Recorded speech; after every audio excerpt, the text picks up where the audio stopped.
say when. You got 40 minutes. Okay. This cable here is for the coolant system. It's the power and everything for it. This little wire here is the temp sensor that goes to the CPU in the back. These are all the wires right here. You've got power to the ambient temp, and you've got power to the coolant system, and you've got all your front panel cables coming through this area. Nice, neat, tucked in there. Yeah, right, never mind. Alright. This is a little filter for the side fan. That fan is hooked to the coolant system, so it's not at full power, the coolant system, unless these fans are at full power. That one won't be at full power. Not really a big deal. It's just an extra fan. It's got two little LEDs in it. We'll move around here to the front panel, and to pull the front panel off, basically just grab behind the edge of it and pull. And this is where you need to be careful, because this is how I would tear up that front switch. That's where I pulled the cables out, or the wires out of it before. That's why I had to replace that switch for you. But see, it comes off pretty easy. If you look down here, your front fan has a filter too. This filter pulls out from the left side. Your USB cables are in the way, so you got to kind of move them around a little bit to get it out. But you do have a filter on there, so it needs to be cleaned every 3 months or so. Your 3.0 USB port is up here. It can come out. It has tabs and they just slide out. And of course your DVD drive's hooked in up here too. But the front panel comes off pretty easily and goes on just as easy.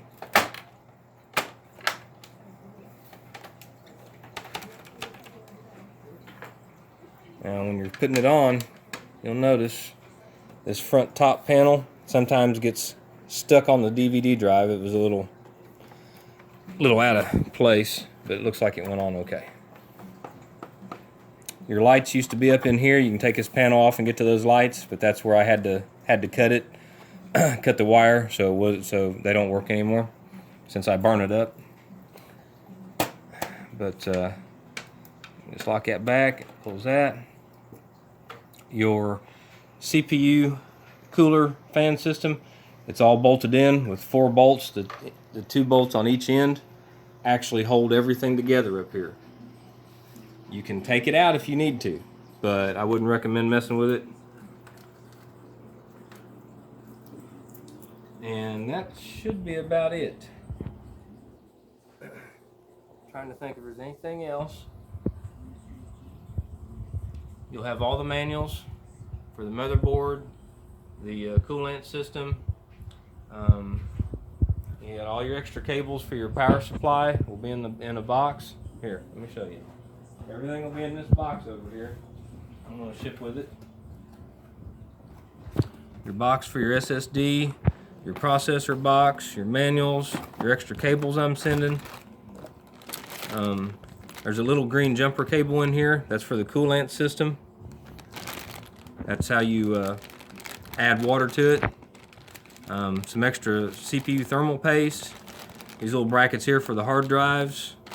Some extra cables in there, some SATA drives cables.